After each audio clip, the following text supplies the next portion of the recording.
Greetings and welcome back to Room 303. We are in Senior English A in a study of Chaucer's Canterbury Tales. I'm with you in your hymnals on page 122. I just want to take a real quick look at this critical commentary. One of the things we like to do when we study literature is to make relational kinds of observations of the 3A grain. In other words, how do texts relate to other texts? How do writers relate to other writers? And we're going to look now at what they call Geoffrey Chaucer, father of the English language. Now, we've already talked a couple of times about Chaucer as a father. Let's make a quick observation of what we mean when we say father here. All we mean by that is, write it down in your notes, a beginner. A beginner. The one who kind of starts the project. And Chaucer is going to have tremendous influence in the history of Western literature. It's just, it's impossible to gauge how important he is because of two things. Let's write it down. One, his literary approach. His literary approach. This is the form side of it. His ability to use poetics to tell stories. His capacity to be able to create characterization and that kind of thing. Okay? And then number two, his capacity to construct stories. He's a great storyteller. Let's consider Chaucer one of the great storytellers of all time. Okay? Now, of course, as we've already pointed out, those stories definitely have an agenda or an edge. No question about it. And we've dealt with some of that in our lectures. We're about to turn to study two Chaucer stories from Canterbury Tales. The Pardoner's Tale and the Wife of Bath's Tale. But before we do that, we're going to just pause for a moment on page 122 and let's just read some language here and take a few notes at level 1. We're just bullet pointing now. We're just bullet pointing. Let's go to work. First, we start with some lines from the famous English author Joseph Addison. Let's take a look. Long had our dull forefathers slept supine, nor felt the raptures of the tuneful nine, till Chaucer first a merry bard arose, and many a story told in rhyme and prose. Let's pause for a moment before we read any more and point out bard, B-A-R-D, is the Old English word for poet. Poet, that's all it means. In other words, Chaucer is one of the first great bards. Notice that the word is capitalized to show respect. This stanza, I'm now reading, just read along with me. This stanza, penned by English author Joseph Addison in 1694, expresses the general view of Chaucer expressed by most English writers who followed him. The tuneful nine, referenced in the poetic lines, or muses, that is, the 9 goddesses said to inspire the arts, were asleep in England until Chaucer came along. Addison's contemporary John Dryden, the great pioneer of English literary criticism, called Chaucer, quote, the father of English poetry. Let's pause for a moment, write it in our notes. John Dryden, the pioneer of English literary criticism, called Chaucer the father of English poetry. Okay, John Dryden. And then we have a quote from Dryden. From Chaucer the purity of the English tongue began. As he is the father of English poetry, so I told him in the same degree of veneration as the Grecians held Homer or the Romans Virgil. Whoa, this is seriously high praise. The Greeks considered the greatest writer of all time Homer.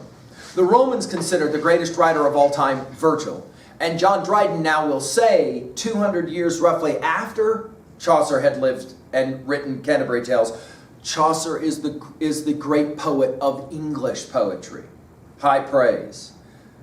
Let's continue. Romantic age author William Hazlitt hailed Chaucer as, quote, the first to tune his native tongue, end quote, and named him as a person from the past whom he would most like to meet. And then, here we have Hazlitt. He was himself a noble, manly character, standing before his age and striving to advance it.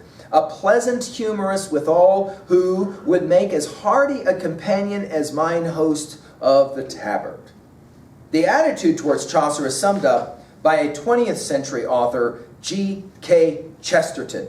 So this is an important 20th century writer. Chesterton says of Chaucer, Shakespeare and Milton were the greatest sons of their country, but Chaucer was the father of his country, rather in the style of George Washington.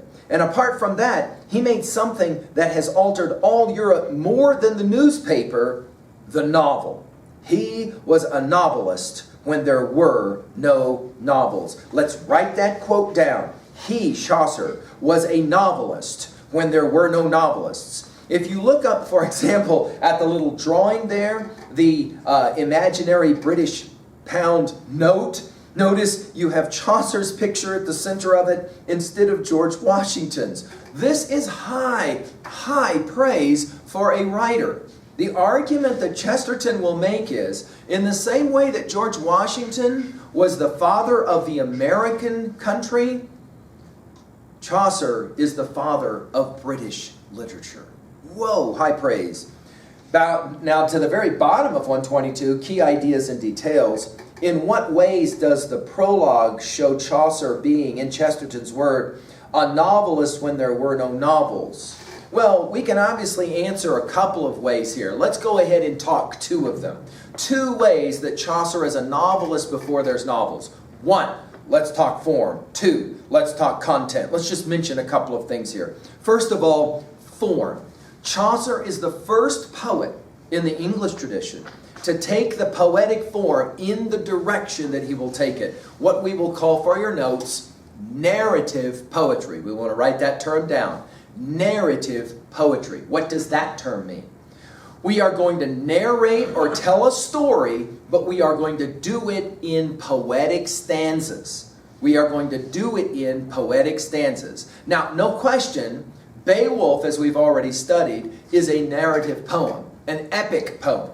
The difference, though, for Chaucer in terms of form is that he is going to tell stories, multiple stories, through this poetic form, beginning with, write this down, character. Character. For Chaucer, character is everything. And this will then, of course, be our beginnings of the understanding of the novel. The novel, just like the movie, is all about a character. Think about your favorite movie at 3A. And ask about that movie at 3B. What about that movie interests me in regards to character? And almost always, you're going to find there's some character to whom you're drawn to, or, if you're thinking in the terms of villain, some character that you really are not drawn to at all, that you kind of have problems with. Secondly, if the novel for Chaucer is the beginnings of form, it's also the beginnings of content. That is to say, Chaucer understood how to do two things. Let's write it down. He knew how to entertain and inform at the same time. He knew how to entertain and inform at the same time. Remember what the rules laid down by the host are at the end of the general prologue. The stories that are told are going to be judged by the company, are going to be judged by their morality, that is to say, their capacity to inform, and their entertainment value, that is to say, the ways they please. Right? Novels of the 20th and 21st century are rated high if they do both of these things that we are saying Chaucer really kind of invented. Great characterization, great storytelling, great entertainment, and of course, are you able to say something as well through all of that about the culture at large, right? And as we've already pointed out, by the time we hit James Joyce, we have hit the embodiment of the great 20th century novel and novelist, along with, some others. But Joyce comes to mind as the great example of this. And in many ways, we could argue Joyce is following in the tradition of Chaucer. Enough introductions. We've now looked at the general prologue. We've met these characters and this entourage of Chaucer.